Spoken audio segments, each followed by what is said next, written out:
क्या कभी आपने ऐसी बिल्ली देखी है जो बाकी सबसे बिल्कुल मुख्तलिफ हो? एक छोटे से गांव में चिंटू नाम का एक बिल्ली का बच्चा रहता था। चिंटू का रंग बहुत ही अनोखा था। उसके जिस्म पर सुर्ख, नीले, पीले और सब्ज धब्बे थे, जैसे किसी ने उसे रंगों से पेंट कर दिया हो। बाकी सब बिल्लियां एक ही रंग की थीं, सफेद या भूरी, इसलिए वो चिंटू को अजीब समझती थीं।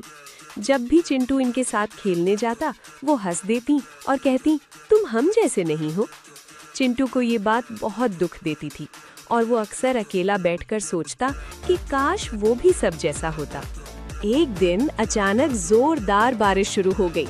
सब बिल्लियां भागकर एक छत के नीचे जमा हो गई, लेकिन बारिश इतनी तेज थी कि सबके रंग धुलने लगे। सफेद बिल्लियां मिट्टी में लथपथ हो गईं, भूरी बिल्लियां भीगकर गहरे रंग की हो गईं और कुछ के रंग बिल्कुल बदल गए। जब बारिश रुकी तो सब एक दूसरे को देखकर हैरान रह गईं। अब कोई भी पहले जैसा नहीं लग रहा था। सब एक जैसी गंदी और गीली नजर आ रही थी। चिंटू भी वहां आया और अब वो सबके साथ मिलता जुलता लग रहा था। पहली बार किसी ने उसका मजाक नहीं उड़ाया।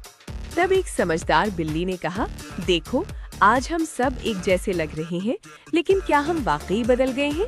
नहीं, हमारा दिल वैसा ही है। सब बिल्लियों को अपनी गलती का एहसास हुआ। उन्होंने चिंटू से माफी मांगी और कहा, हमें तुम्हें तुम्हारे रंग की वजह से अलग नहीं करना चाहिए था। तुम बहुत प्यारे हो। चिंटू खुश हो गया और उस दिन के बाद सब बिल्लियां मिलकर खेलने लगी। उन्होंने सीखा कि खूबसूरती रंग में नहीं, बल्कि दिल की अच्छाई और मोहब्बत में होती है।